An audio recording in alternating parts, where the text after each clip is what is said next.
if we go back into history, when the term Asian American was first created, it was actually a very controversial term. And so many people who now are Asian Americans refused to be Asian Americans in the late 1960s. The originator of the term is a man named Yuji Chioka. I'm sure that other people also used the term before, but he was the one who most consciously promoted the term. And he's well known because he was both an activist as well as the founder of Asian American Studies. He passed away a few years ago.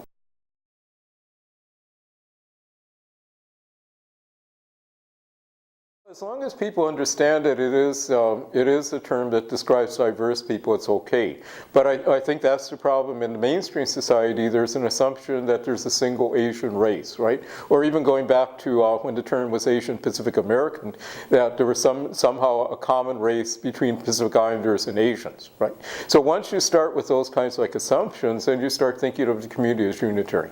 You know, but like we within the Asian American community know this, and that's not the case. API, AAPI, Asian American and Pacific Islander. I mean, then now you have NHPI, which is the Native Hawaiian Pacific Islander, and a lot of these things are dictated by census. How the census identifies your community. I think that depending on who or what research you're looking at upwards of 50 different ethnic groups, and it's hard to say that all 50, some 40 some odd groups are similar, or even similar enough to be considered one category. I think that in the United States, a predominantly white country, what we see is some of the ethnic groups within the banner just get totally overlooked and totally run over by the category of... I don't only identify as API. I think it is situational.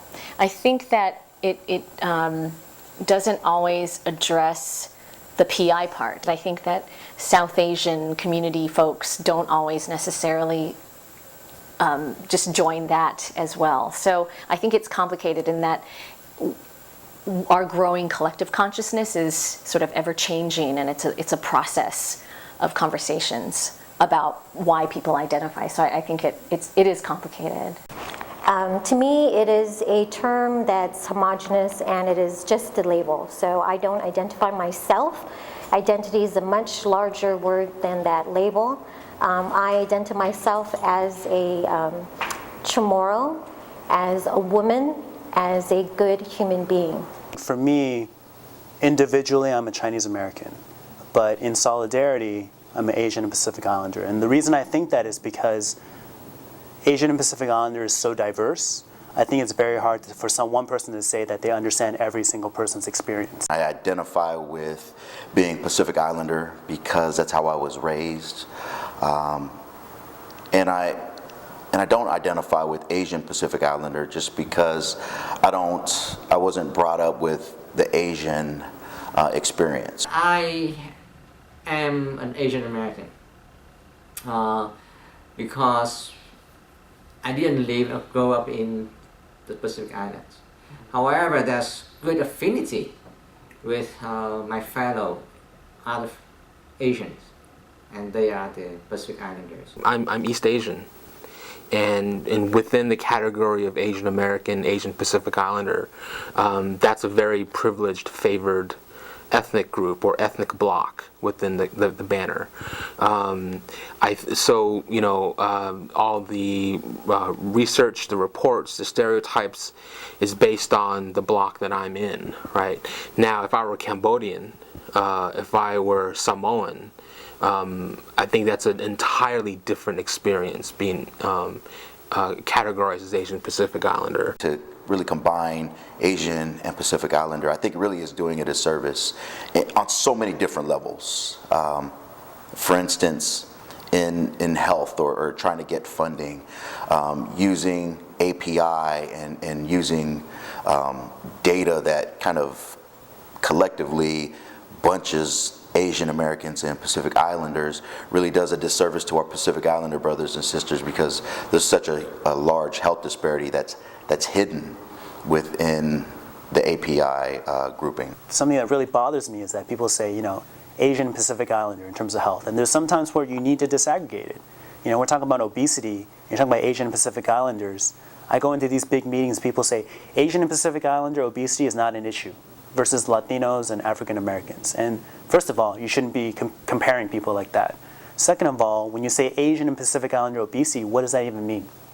Right? That's so many different groups into one. That, you know, Asians and Pacific Islanders should be split, should be disaggregated there, and you'll see the health disparities that are within each. When you're talking about resources, when you're talking about programs, when you're talking about services, you know, consequences of how you identify become more real. Like, there are times where it's very important that we say that we are API. When we're having battles on language access, data disaggregation, I mean, it's not as powerful for me to say I'm a Chinese American fighting for language access versus you know, an Asian Pacific Islander fighting for language access. We know that's an issue that a lot of us face together. I think that I understand why it's important for different communities to speak out and really be represented in the larger API issues and in the API community. However, I think that when we are talking about trying to get our numbers together, like in the census, and when we're talking about, you know, coalition building, I think it is important for us to work together. It's a challenge always to constantly reach out and learn more about what we don't know. I think everybody's willingness to understand that we all carry a limited amount of experience and information, as long as we all carry a willingness to find out more and educate ourselves more and reach out more and know that we can always be doing more, I think that's the positive part. I think each community has these really amazing, unique things about them, little nuances, and once you start understanding the different characteristics of the different communities, you really can build a united identity while acknowledging each different ethnicity. But it's a decision on us to make, whether we come together as a group because of the commonalities that we share with each other, and then advocate for policy changes that affect all of us together, to build the community together, to become a strong voice, unified voice, or not. There's certain situations when Asians and Pacific Islanders need to really come together and in solidarity and unity to really address some of the issues that collectively Asian and Pacific Islanders have together. There's some issues that are very similar.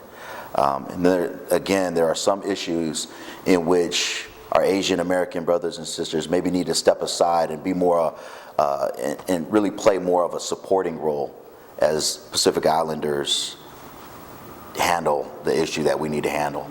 And conversely, Pacific Islanders, maybe there are going to be some times when we need to step aside and just be very supportive of our Asian American brothers and sisters. I think for political purposes, I think it's great. I absolutely agree with it. I identify with it. I am an advocate for identifying as Asian Pacific Islander. So it's, you know, it's us wanting our cake and eating it too. And which I don't think is, you know, problematizing the category. I don't think means we should bail out of it.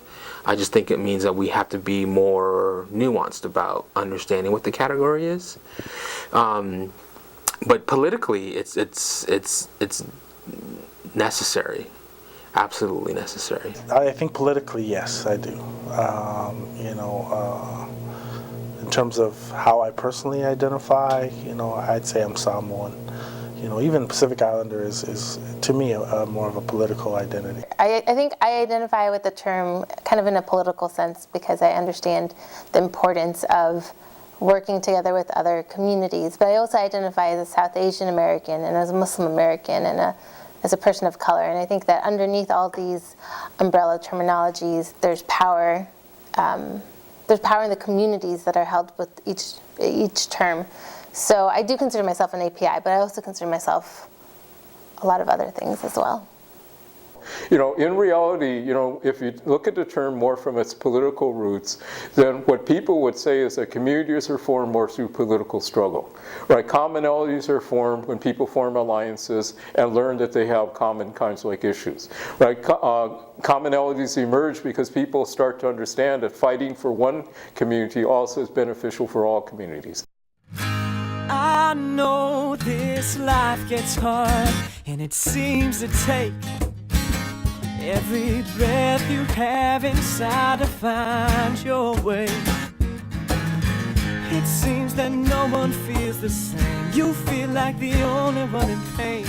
Well, I know when I can't go on. Look to the morning sun in the morning. When I wake up, I see new light and I lift my head and say, it's a new chance, so another try to make things right today. Sometimes we make mistakes, really more than not, and it seems we used up every chance we've got. No, it never seems to change. I thought I'd finally found my way, but I don't